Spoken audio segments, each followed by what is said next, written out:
Welcome to Money Convos, where we discuss personal finance and investment tips. We are committed to helping people create wealth and achieve financial freedom. Follow us on Twitter, Instagram, Clubhouse, and Facebook, and subscribe to our YouTube and podcast. Alright then, let's head into today's conversation.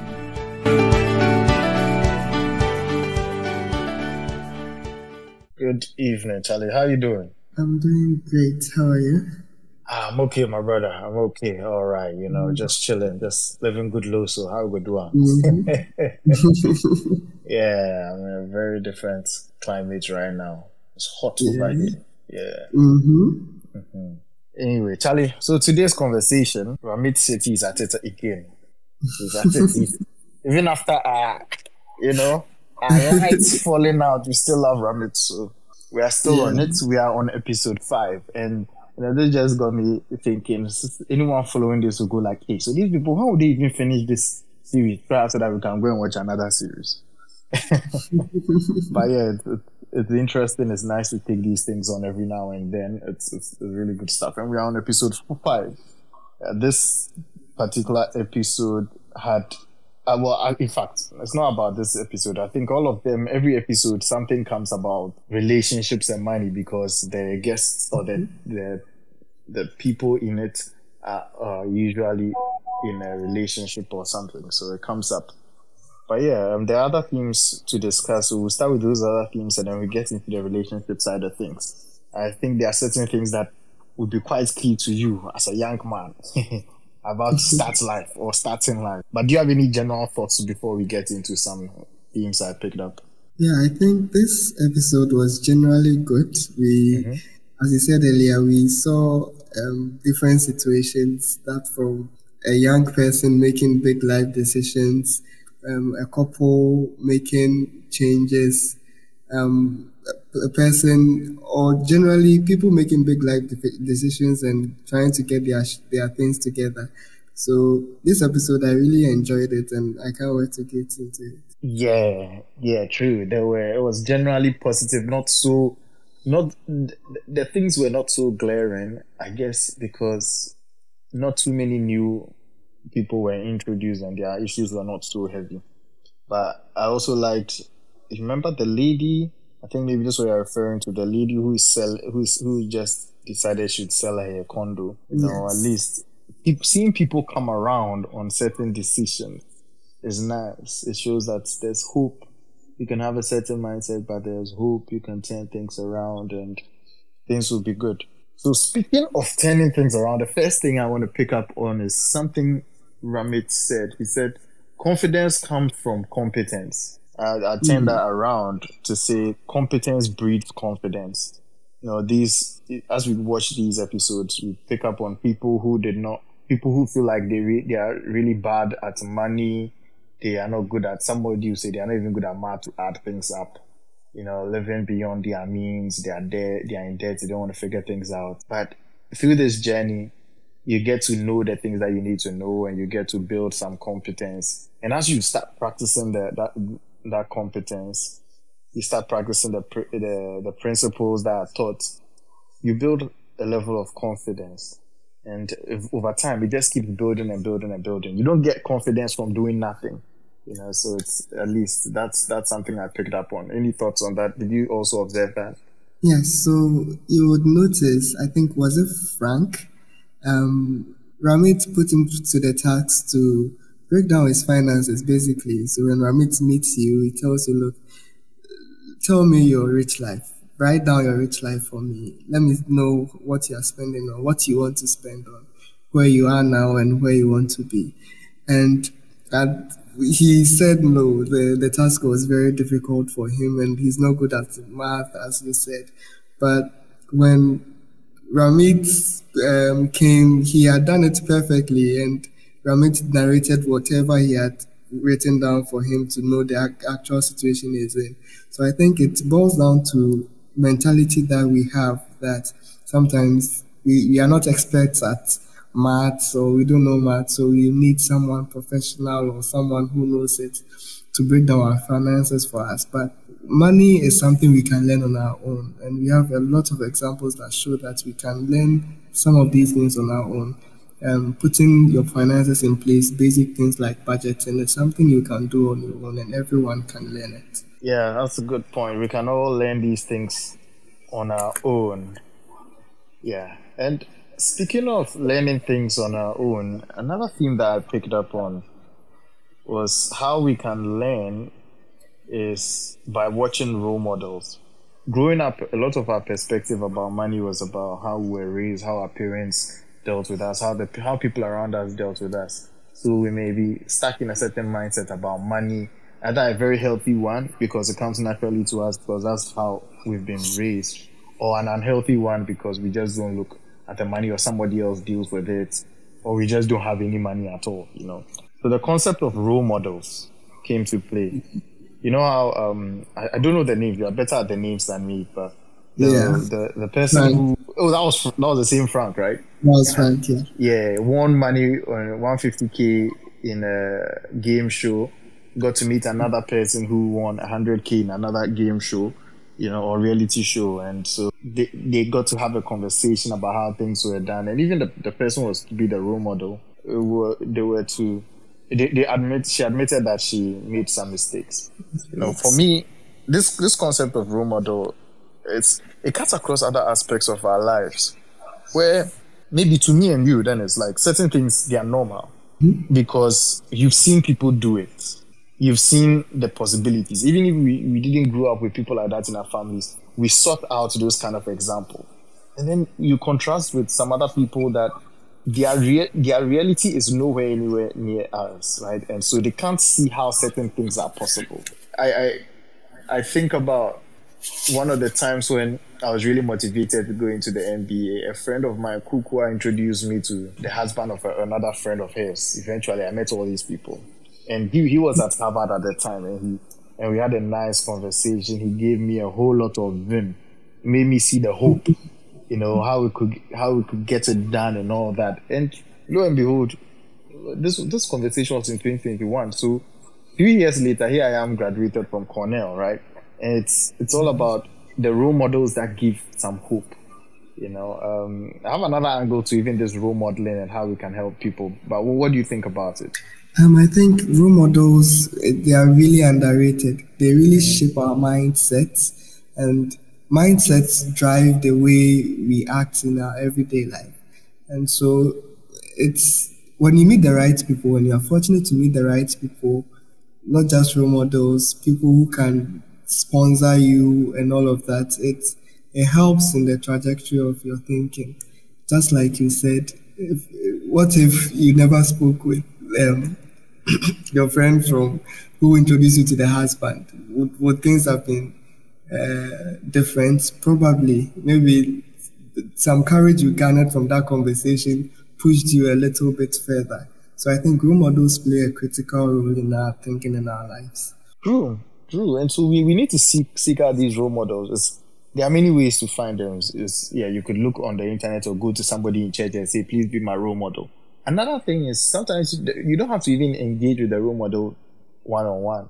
You can just see somebody, look it up, look on the internet or something, see somebody who is where you want to be and just start finding out, how did this person do it? Read a book, read an article, or even better, talk to friends. I know many people who are doing things and they don't like to tell people what they are doing. Yes, they have their reasons, there are different philosophies around these things. But I think certain parts, especially things that we've not done before, we need to have conversations with people. Even if you don't think they've done it before, of course, have conversations with people who are generally positive. So first, put yourself in positive circles. Like, let your friends all be quality people. Don't be surrounding yourself by people who don't have good values. And then you are having trust issues around talking to them about certain things, you know. We all know what good values are. It's not now we are coming to explain it and put gray areas. What if the people are consistently lying, not hardworking, they are lazy, blah, blah, blah. You know, these, we all know about them, right? So put yourself in the right circle. And then, as you're in the right circle, these conversations, they just come up. They really just come up with your friends. Because if your friends are people who are good, they are thinking, Charlie, how are we advancing? Oh, I went to work, this happened at work, these conversations, they come up. So then you can chip in, oh, well, I'm also thinking about how I upgrade my career. I wanted to do this. I wanted to do that. And somebody say, oh, I know somebody who is like this. I know somebody who did that. Maybe it's not the same thing, but try talking to this person. Maybe the person will know something or that, So that's how those conversations come up. Definitely surround yourself with good people. And speaking of surrounding yourself with good people, if anyone is listening, they are not already following us, please do follow us here on X or formerly Twitter. Follow us on Facebook, Instagram, wherever you listen to podcasts. Go look up Money Convos. And on YouTube, to subscribe, like and subscribe on YouTube, right? And even if you want to engage further, as we are talking about surrounding with the right people, get on Instagram, look up investment _friend. Over there, you'd have a community of people willing to support you. You have one-on-one conversations with Mimi, Sayram, to address your specific needs. Here at Money Convos, we speak generally, but on Investment Friend, we look at your individual situation. So surround yourself. There are a lot of we are building a community on Investment Friend. There are challenges that we do. Iron sharpeneth iron, all right? Great. Anyway, so another angle I had with role modeling then is and this reminds me of some many years ago when I was around your age, coming out of university. And I was telling people, oh, this is the right thing to do. You should do this, you should do that. And some of my mates will look at me like, you don't know what you're talking about. They see things differently. And I quickly realized something. You know what? I don't have any, should I say, moral ground or evidence, better still. Evidence no day to say that what I'm doing is the right thing or not. So I'll leave it be, give it some years.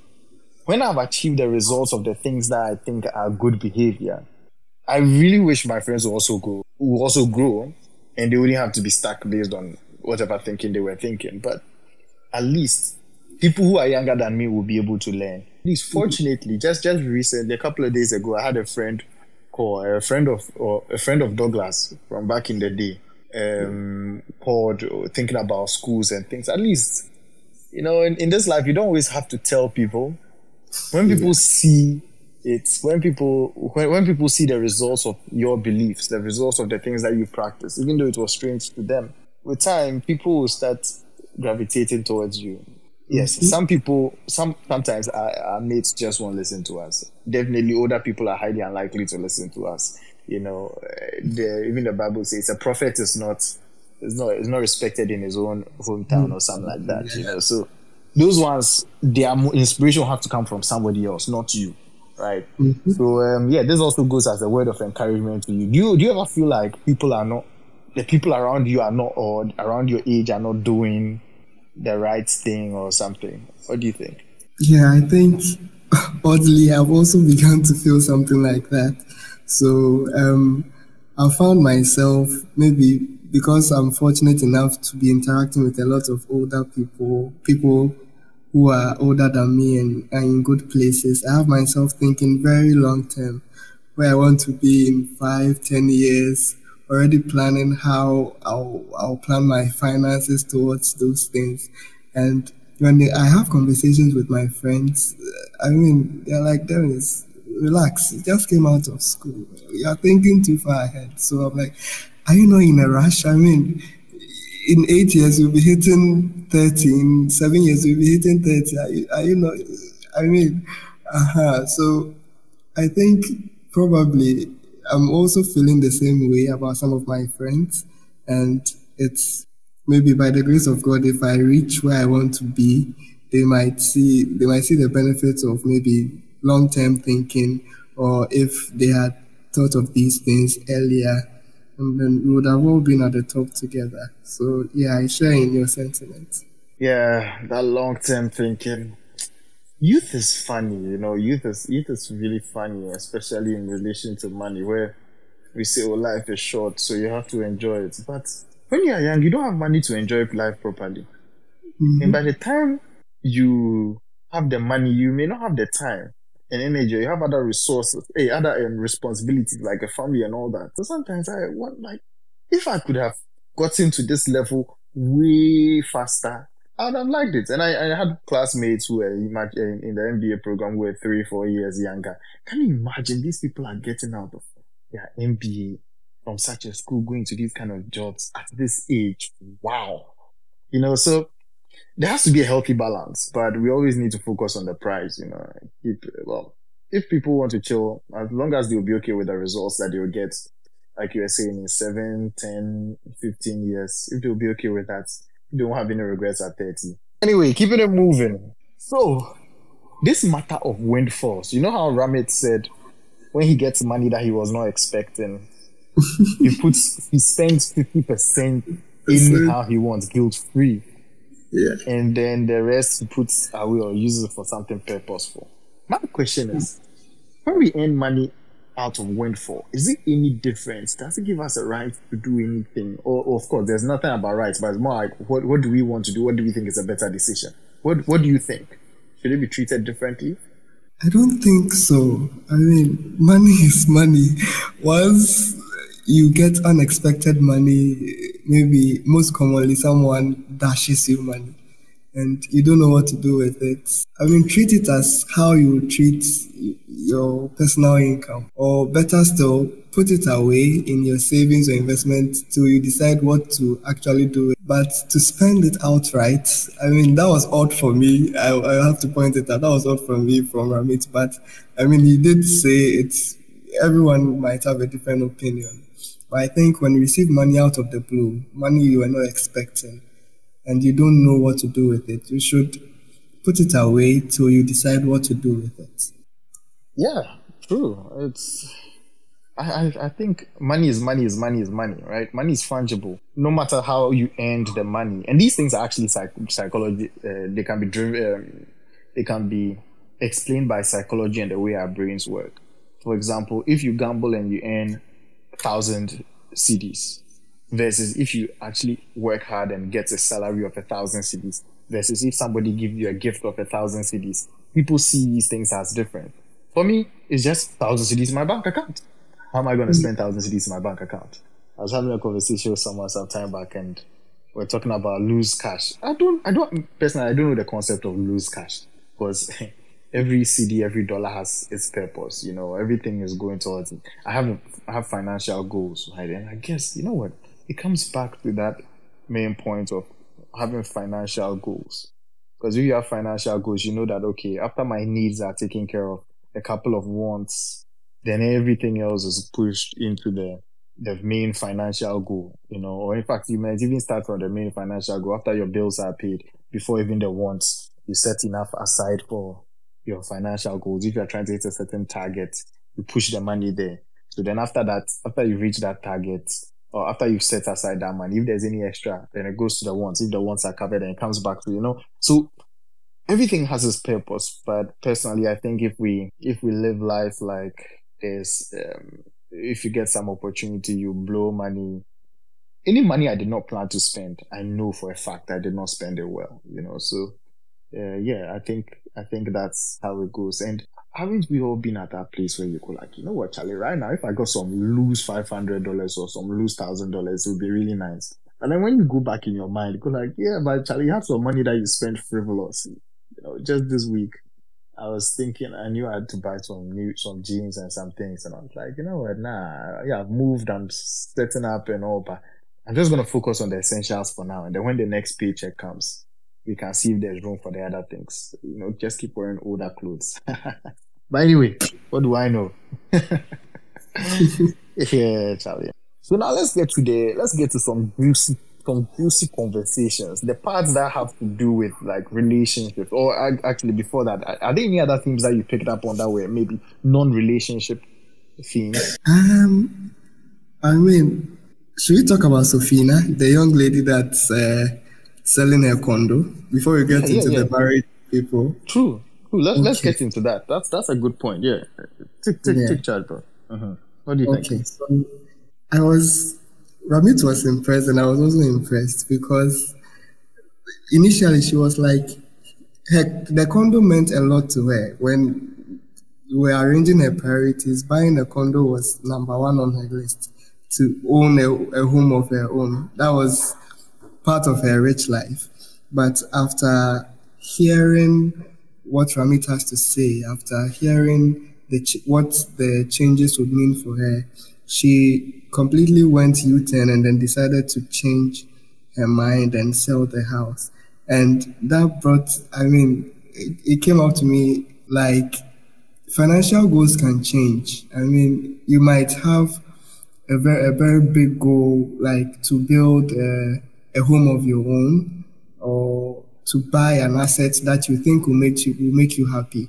But when you get the sense that, okay, you could actually do more if you don't buy this and do something else, you should be open to change. And that really stuck with me. The being dynamic enough, being open-minded to accept changes to things that you thought will make you happy in the interim. But when you project to the long term, you know that, look, things will be better for me in the long term if I give up on this short-term happiness. So that's something I picked up from Sofina's story. Yeah, that's true. Props to her. She really did well with how she turned around. In previous conversations, she was even trying to get her mom to make the decision for her. She was really fighting to make that decision. She's 25 years old, right? Yeah. She's around 25. She's an athlete. So, with the athletes, they make a lot of money at a very early age. And their prefrontal cortex, I'm mentioning the right part of the brain, that part hasn't even been fully formed. That part that handles self-control and all that. So if she's now getting to that point, she's making adult decisions like that. That's impressive. Like you said, the flexibility, and I think the flexibility is not just about the financial goals or our goals change. Her reality, or the way the dream that she was trying to fulfill for herself played out, it didn't work out well for her. If she wants to own a home, it's nice everybody gets to own a home. It gives you that sense of security, fulfillment. Especially for her, like, people don't do that. So no, I've done it. A certain sense of achievement. But to live without hot water for 6 months in Ghana, maybe you don't need hot water. Maybe you'll be fine. Maybe. But in certain places where the weather is the way the weather is, you need hot water.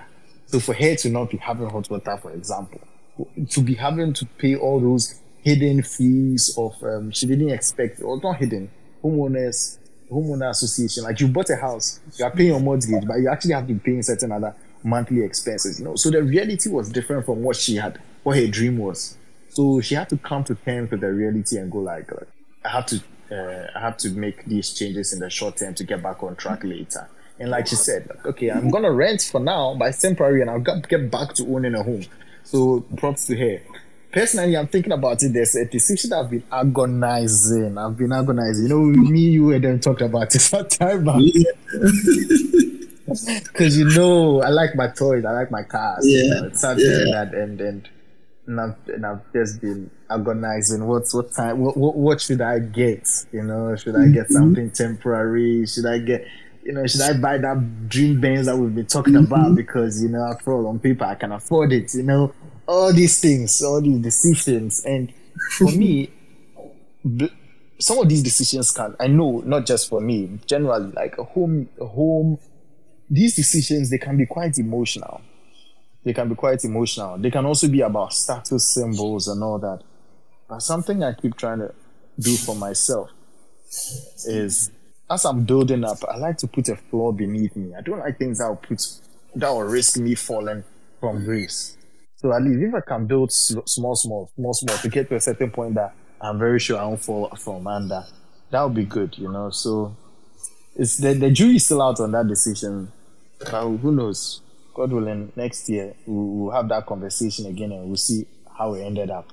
But yeah, it's something that we all need to be thinking about. How our dreams pan out, how fast we should get our dreams, to rebuild it slowly. And if we have to take a tumble, taking it on the chin and just rolling with the punches, get back to it. It's not a failure, We have to just face reality. That's part of adulting and life. Okay, great. So now let's move into the relationship aspect. And in fact, I like that Mimi has joined us. Mimi, if you're in a position, please request that Mike join us up here, because you've been married for maybe I think 10 years, right? You did your anniversary last year or so, or earlier this year. So you've been married for a while. You've been dating your husband for a while before you got married. So it would be nice to get your perspective on some of these things. Dennis, yeah, I don't even want to put you on the spot. As an eligible bachelor on the market, let me not.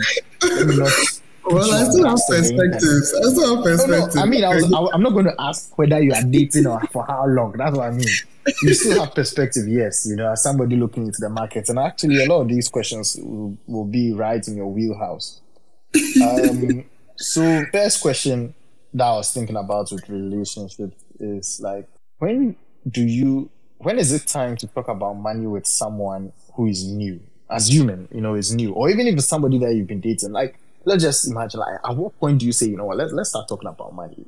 Like, because, Charlie, money is quite private, and you need to get a sense of how bad the person's situation is or how good the person's situation is, to some extent. So, what do you think? Well, I think we talked about this when we had our conversation on the money dates. So, I mean, it's not easy. As you highlighted, it's not easy to talk about money with someone you just met or have been talking to for a short time. But what you can do, it's always better. I think it's always better to start early. So you can ease yourself into the conversation with the person. I mean, that's why you should also learn how to have conversations with people. If you have a conversation starter with something related to finances, I'm not really getting something off head, but I think it's always early. It's always best if you start early. For me personally, if I'm talking to someone, when I talk to someone, I will make sure that we speak about it earlier, gauge our perspectives about money, how the person views money, their spending habits, what they spend on. You can gather all these tidbits from conversations, and then you can even help the person on how changing their perspectives on how to talk about money, and eventually you build a good relationship from there.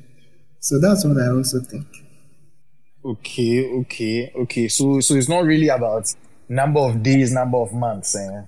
No. You get so let me ask. Will come.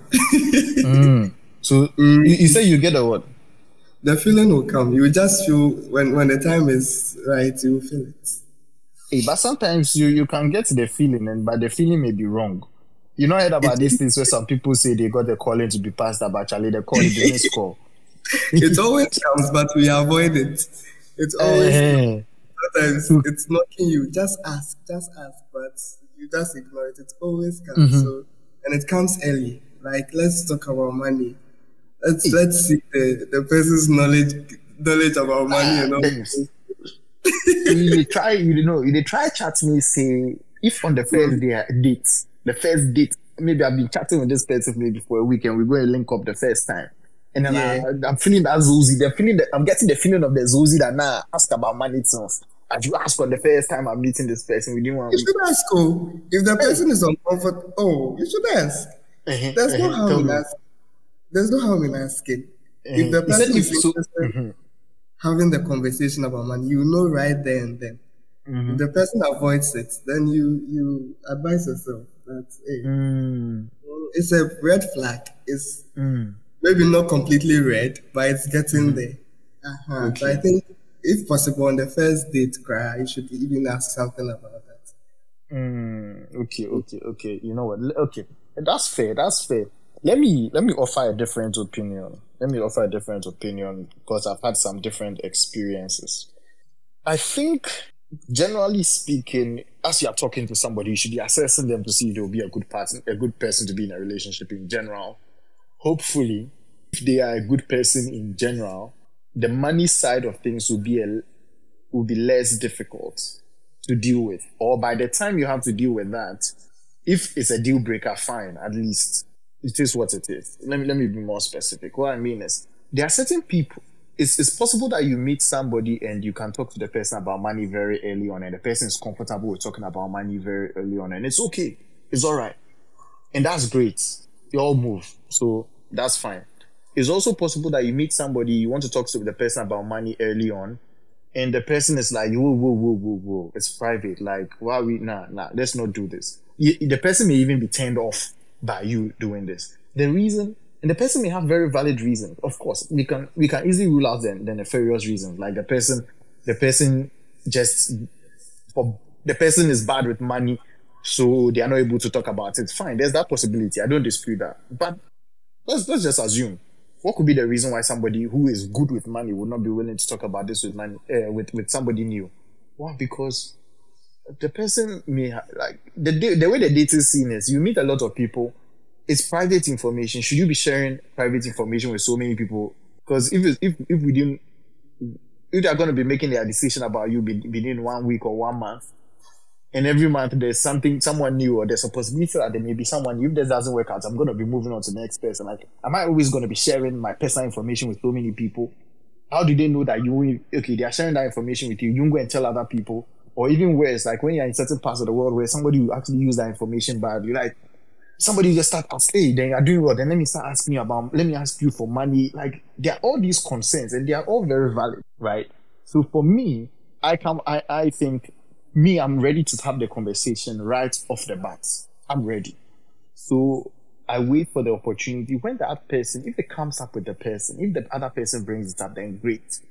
But if I'm to put a time to it, if the way I talk to people when I'm getting to know them, like, it's quite intense early on. So after a month, then fine for me, because we've been spending a lot of time having conversations almost every day.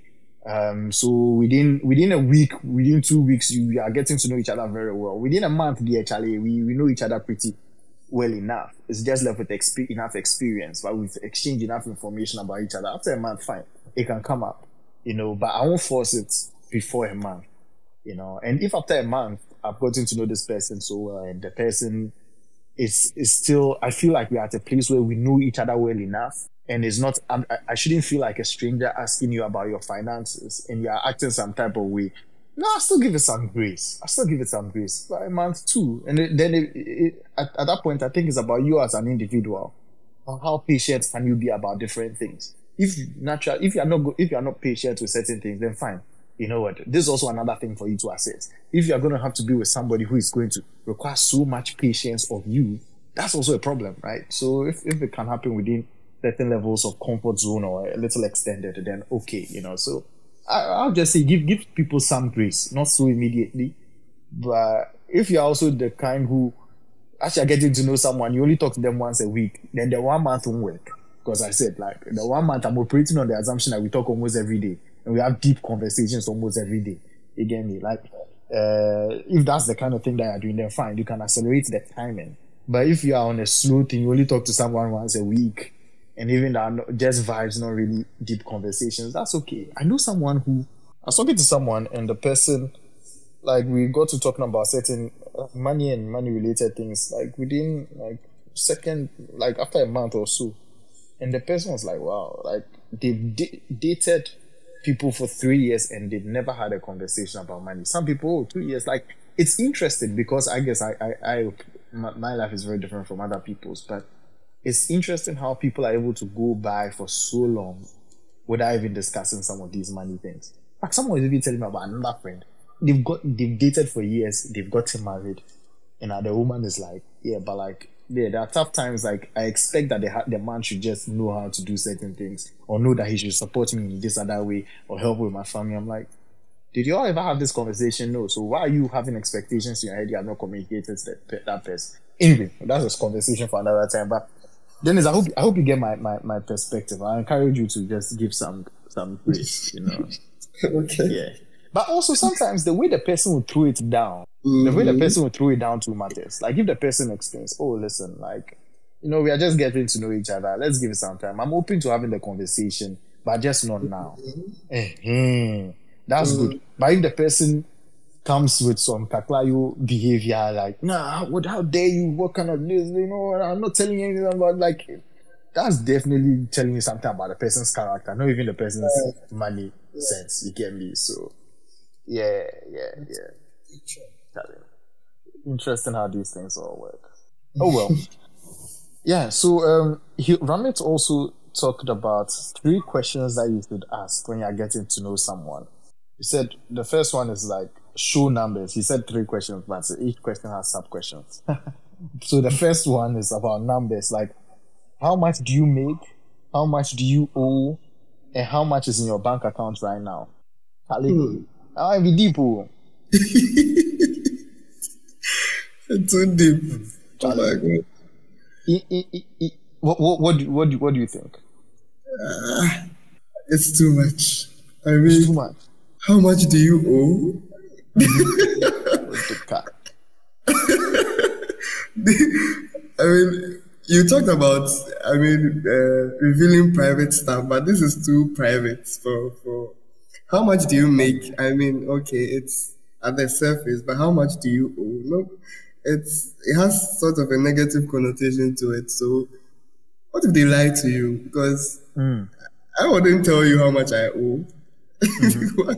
I would have no reason to tell you. I mean, the how much do you owe question, I don't agree. Okay. I see. You know, you mentioned something. What if they lie to you? I think that's all part of the getting to know each other, right? Yeah.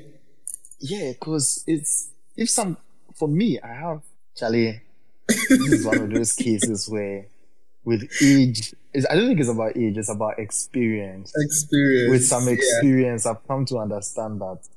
How to understand grace. Anyone who knew me very well 3 years ago, 4 years ago, go like, bro, what's going on here? Actually, because I like if somebody is perfectly comfortable with lying to me, I'll go like, bro, I don't even want to deal with you. I guess there are certain lies that I just won't accept. Lying to me about everyday kind of things. Why do you have a need to lie about this? There are how much more the important things.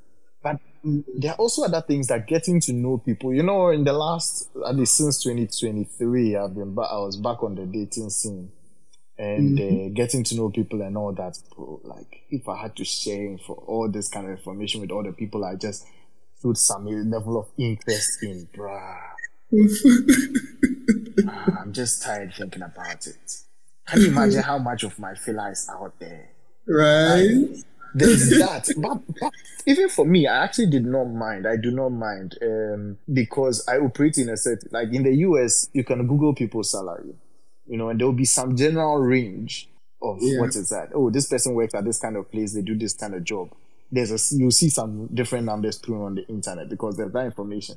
In Ghana, we don't have that information so widely. But I think people around similar levels, that the range is not so wide. Fine, somebody may be earning 2-3 times what you earn, but then some people too may be earning 10 times. You know, but that's not normal. But anyway, why do I say I'll be okay with it? It's because I've come to understand that when I'm getting to know someone, especially in these parts, in the West, the things that they tell me the first 1 or 2 months, I take it with a pinch of salt. In fact, not a pinch. I put a whole handful of salt inside. And then I have those conversations with them again. Sometimes, people will take offense with you calling them out on the discrepancies. But I understand, Charlie, the game is the game. Sometimes the game is the game. You know, and also it also depends on how you meet the person.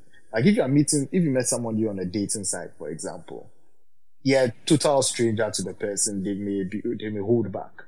And in fact, I encourage you to also, hold back because you don't know who is on the other side. But people that you are meeting through mutual friends, they have a certain sense that, you know what, you are not some weirdo serial killer who they can be a bit more open.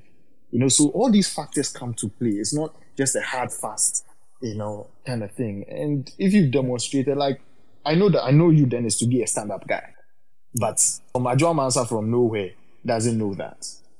So until you've given enough grace or for the head to have enough experience of you, or to at least go and ask about you, then they can say that, oh, okay. Then this is a stand-up guy, so I can open up. But certain things that you just can't lie. You can't come and lie to me that your father has a 243. That one, the empha.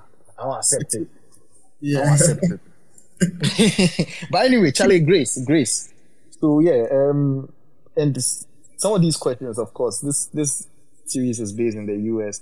Debt is not so big a deal in Ghana. We don't have that much credit. But there's some people they owe. Peer to peer, a lot of people owe. But that matter, you will settle it later in a different family meeting. But yeah, how much is your bank account now? It's all these things are weird. They are weird, but you get there eventually. Okay, so the second question, and I think this question here is even this should be an easier question for you to be able to discuss early, which is, what does your rich life look like? How would you want us to use money together? What do you think of that question? Do you understand the question? And how do you think it's a question that can be had early on or later, or should be later on, or what do you think? This can be had early on. I think when I was talking about having conversations about money early on, this is something I was looking for, but I didn't find. It has some sort of romantic touch to it, that you are willing to, open your wallet for your partner. So yeah, this is a perfect question for a first. If you are looking to talk about money for a first date, I will use it. I'm noting it down because this is very beautiful. It has a romantic touch to it for those who will get it. And it has the potential for you to also know a little things about the person, how the person thinks about money. If the person knows anything about money or money management skills or anything about money at all. So I think it's a very good question for a first date. I agree with you. I didn't even think about it as deeply as you did. It is a very romantic one. It's a nice way to ease into the money conversation, because dreams, it's easy for people to talk about their dreams. People don't get defensive when thinking about their dreams. It's, like I said, it's romantic. Oh, in a perfect world, I'll have this. So that one, you get to pick up a lot of things, because if in someone's perfect life, in their dream rich life, they are saying, your money is our money, my money is my money. Then you start thinking for yourself. Is dynamic gonna work for me or not? You get me? Yeah, but if they're also saying, oh, I'll see my husband or my wife as a partner. We make decisions together. We do this, we do that. I buy things I like. He also buys things that he likes. Those kind of, then go, okay. I don't mind being your dream. But if somebody's dream is that they are going to bill you forever and ever till death do you come in, it's Charlie. Charlie.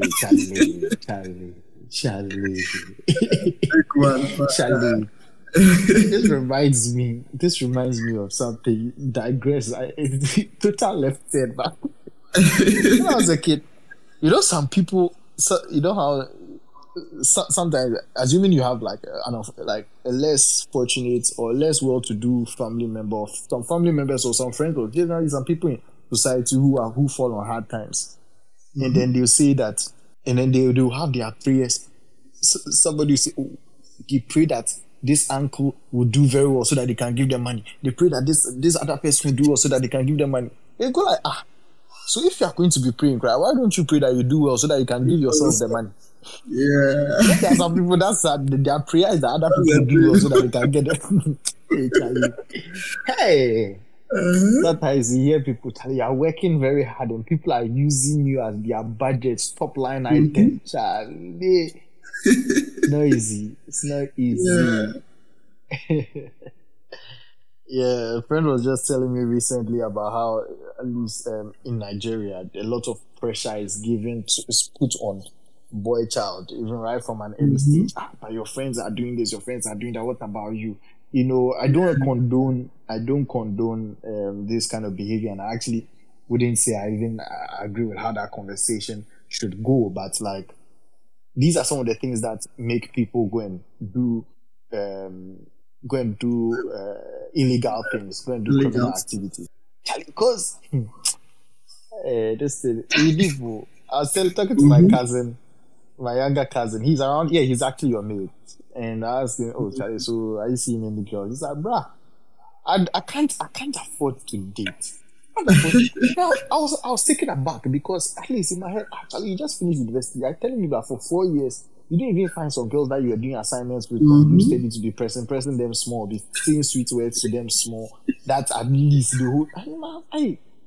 Because when you actually think about it, when you're in Legon, UPSA, and Cool, like when you're in these kind of schools, you're not in some school like Chelsea that's far, far away. Yeah. Where Charlie, anybody can just drive into the school and just pull up in a nice car and talk to these small girls. But the small girls, they see money. They see money. Yeah. Charlie, they see money. Unless they're very, very good girls who honestly are quite boring. You know, then Charlie, Charlie, speaking of which, Charlie, boys, we need to stay woke. Because I was there minding my own business sometime last week or the week before. And I was minding my own business, and then somebody texts me out of the blue. They got my number, and this is my US number. I only started using it on WhatsApp like late last year. Yeah. The person knows me from level 300 lady. And I'm like, wait. When I was back in Ghana, I was like 2 years ago. By the time we were level 300, 2 years ago, you must have been level 100. I had zero business dealing with level 100 people around that time. In fact, at that time, I was not even in the space of mind to be on the prowl. So how do you know, hey, Charlie is sending me pictures like, bruh, Charlie, I don't know who's in my head, I just handled it. I was like, no, sorry, I don't know you. I don't remember how we met. You are saying you just saw my number on your contacts. I'm like, nah, I'm not doing it. Let's not do that. Maybe when you remember where you met me, then you can come and remind me. And I answered the person's call because, on my WhatsApp, I say, don't text me, just call me. Because I'm not paying attention to WhatsApp. So, but anyway, that's just an interesting thing that came up. Whoever is trying to set me up, I'm not falling for it. Okay, it's not happening. It's not happening. Okay, it's not happening. Please. Anyway, I see Adam in the audience. Adam, feel free to come up. Adam mentioned to me that he was he was doing some big projects. So he'll be late. And big man Adam there, Charlie, building castles and things. So Charlie, sometimes we will not have his presence because he's doing big man things. Anyway, Charlie, I think for me there are just two more things that I can think of before we wrap up. The last question, we're talking about 3 questions. The last question is about the person's learned money behaviors. That's how were you raised with money? What do you think of such a question? Early, late, how do you bring it? What do you think? For me, I think I'll bring that question a bit late because it's a bit sensitive. But it's also a good question. It gives you a background as to people who are not from really good homes would push back because is he trying to assess, or is he or she trying to assess whether I'm from a poor background? Are you trying to judge me? It's a very controversial question to ask, and I probably would not ask this question on my own, but I think it's a bit tricky. I find that question a bit tricky to ask. Yeah, I feel you. I'm with you. It's such a question that I get the sense of the question. The way the question is asked is very direct, and it gets the work done. But until you're at a level of trust with somebody that they don't mind answering such a direct question, it can come off in so many wrong ways. So until it's just one of those questions that in your head that question exists. You just have to find a way to break it down into smaller chunks that you can ask over time in different settings. Sometimes it's even, tell me about family. How many siblings do you have? And then you pick up on how the person is talking about their family. Because, how many siblings do you have? There is a question you can ask early on. It seems pretty basic. Where is this person? How often do you talk to them? And some of these things can come up. But yeah, this question is quite loaded. It's really loaded. Hey, Charlie, I'm going to people's traumatic childhood and things. Quite,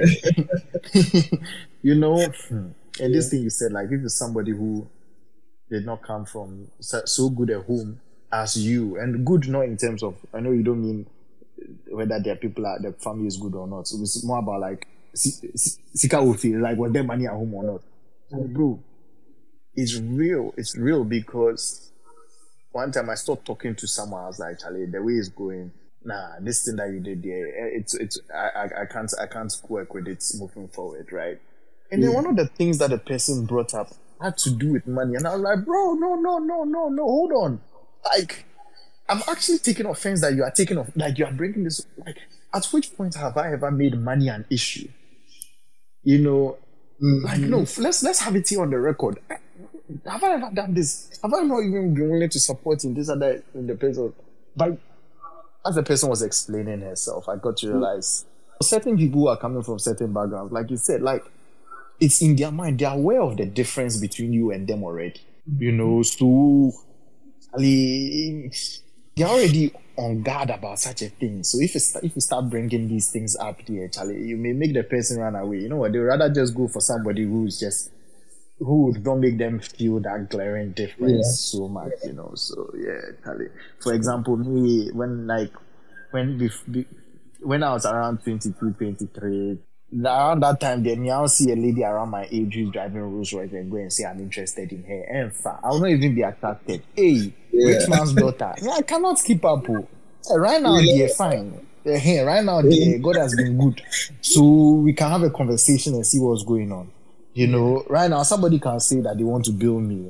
And I'm like, okay, keep talking. Let me hear about other aspects of your life, because at this point, I don't use poverty to say foolishness. Maybe from here, I can't quite say. You understand? So, fine, you put that one aside. You want to bill me, you have that conversation later. Tell me more about yourself. Are you of good character? Fine. I don't use that as an instant red flag. You get me? So, yeah, anyway. So, Charlie, deep. So, yeah, Ramith, just a recap of those questions. Show your numbers. That's things like how much do you make, how much do you owe, and how much is in your bank account. Second question is, what does your rich life look like? How do you want us to use money together? And we think that's a very good one that can come early on, very romantic, right?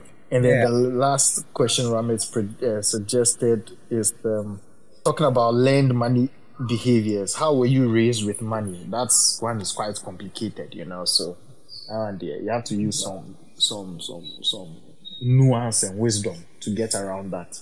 The last question I can think about, which in fact I'll make sure that's dead last. Are there any other themes that you picked up on in general, maybe about romantic relationships or other things about the episode before I ask that concluding question?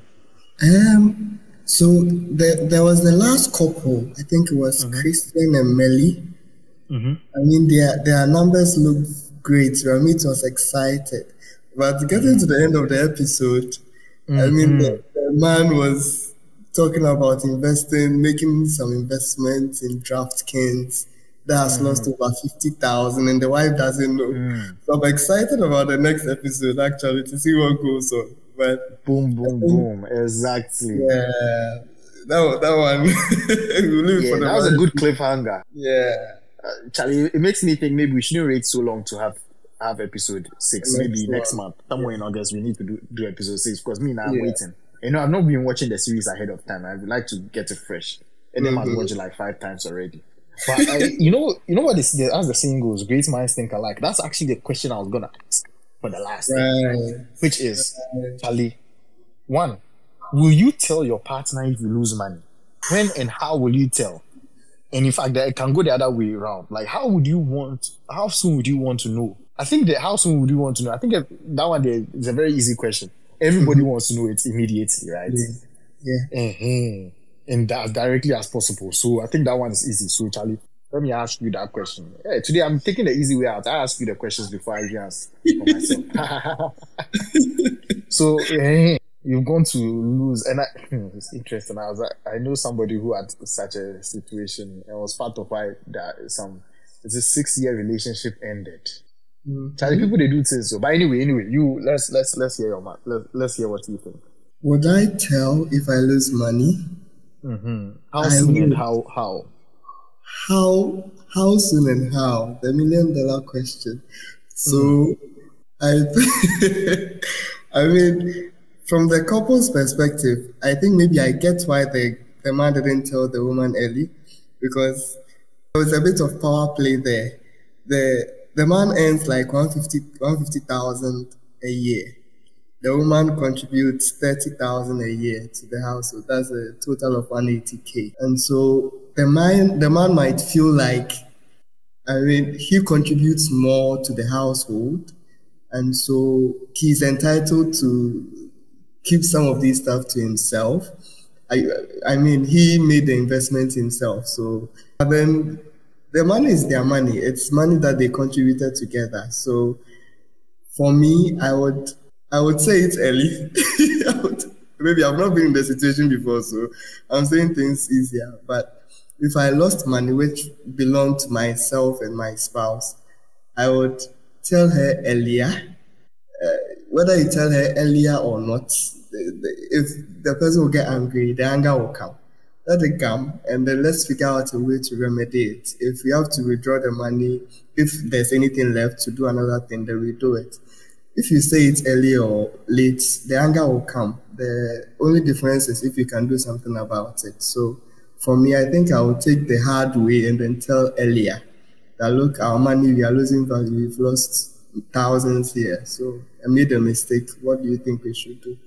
Maybe when I get married eventually, maybe you will see how that one will go. Okay, when you get to that bridge, okay, cool. Yeah, I get what you're saying. Earlier the better. This thing gets me thinking. It's not even about money. This question is not even about money. It's about emotional safety in a relationship. It's about power dynamics. You mentioned that too, right? But I think for them, they don't seem like it's an issue of power dynamics, because the woman was involved in all the decisions up until there was a loss. So I think it was even more about the emotional. Like she was aware of certain losses. This was just the worst loss, and she just didn't know about this particular one. She was aware of when the money went from like 150,000 to 100,000. She was aware of that. But when the DraftKings one day, it was so bad. It's about relationships, right? We need to choose who want to spend our time with wisely. Choose people that we can be emotionally safe with. I'm not saying that to live any kind of basa life, live any kind of wayward life, and somebody who is living a good life, you should feel emotionally safe with that person. No. You need to come straight, like come healed, come correct, come living a good life so that you can also be with somebody with a good life. But if two broken people coming together, dear Charlie, that one, dear, forget about it. You know. So the onus is everybody. Charlie, be good so that you can demand good. That's the first part. And also, after you found the right person to be with, or at least, I don't know about the right person, but at least a good person to be with, emotional safety is built over time, you know. So small, you build that emotional safety. And then another aspect too is, Charlie, until you're married to somebody, until there's a contract, even if you're not married to the person, you want to mix money. Like until you're married to somebody, don't be mixing money, man. Don't be mixing money.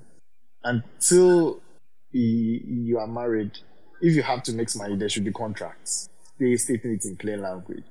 You get me?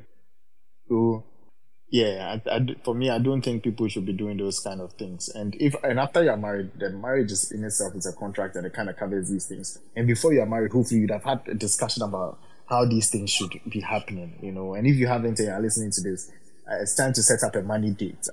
Dennis, do you remember the title of some of those conversations, that particular topic? If you go through archives, and I'm sure if you search for money dates, something will come up, right? So in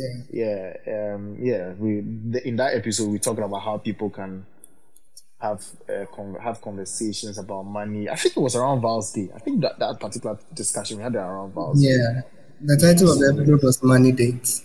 Money dates, bam, like that. So look in February in our archives on YouTube or wherever you listen to podcasts. Just scroll to you get as far back as February 2024.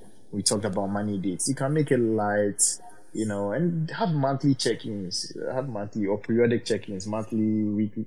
Weekly may get too intense, but you know, whatever works for you, you know. So, that emotional safety, if it's built, you can have these kind of conversations. But again, I talk about people should be good so that they can demand good. Sometimes people just want to live life without consequences. No, like when you do the wrong thing, there will be consequences. The person will not be happy with you. And you should be okay with the person not being happy with you because it is what it is, you know. yes, it's just how bad would a person's reaction be? Is the person going to insult you? No, the person shouldn't do that. But the person has the right to be mad if you want to do something you weren't supposed to do. That's okay. Losing money is not necessarily doing something bad.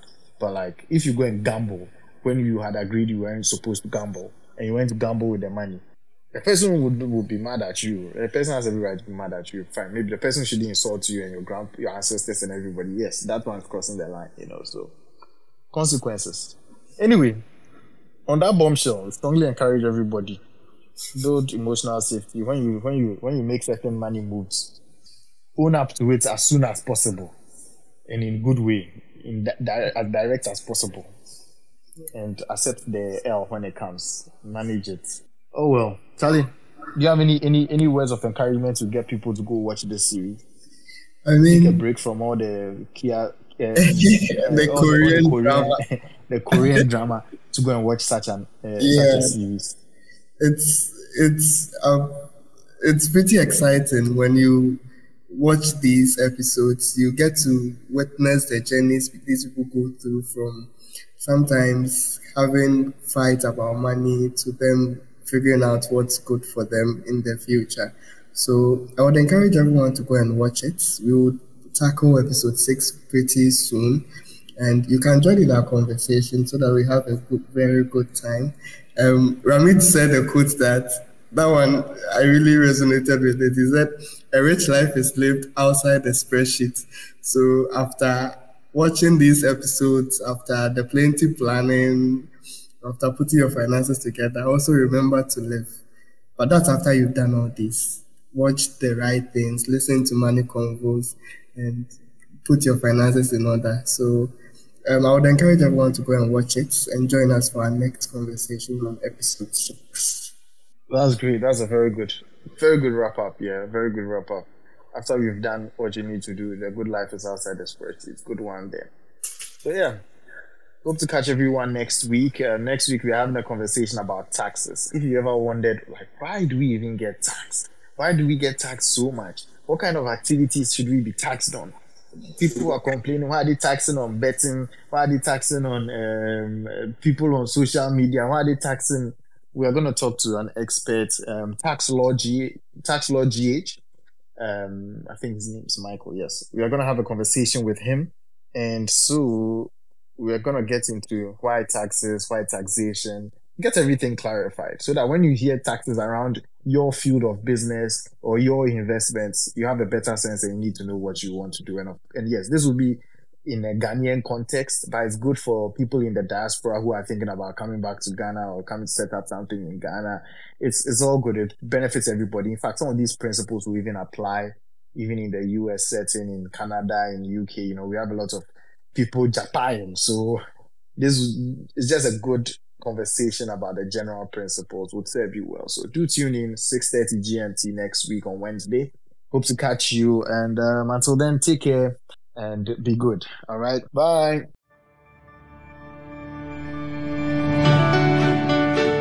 Thank you for taking the time to listen to our thoughts. I hope you learned a thing or two and start practicing. Don't forget to follow us on Twitter, Instagram, Clubhouse, and Facebook. And subscribe to our YouTube and podcast. Do tell a friend about Money Convos so we all become wealthy together. Talk to you soon. Bye.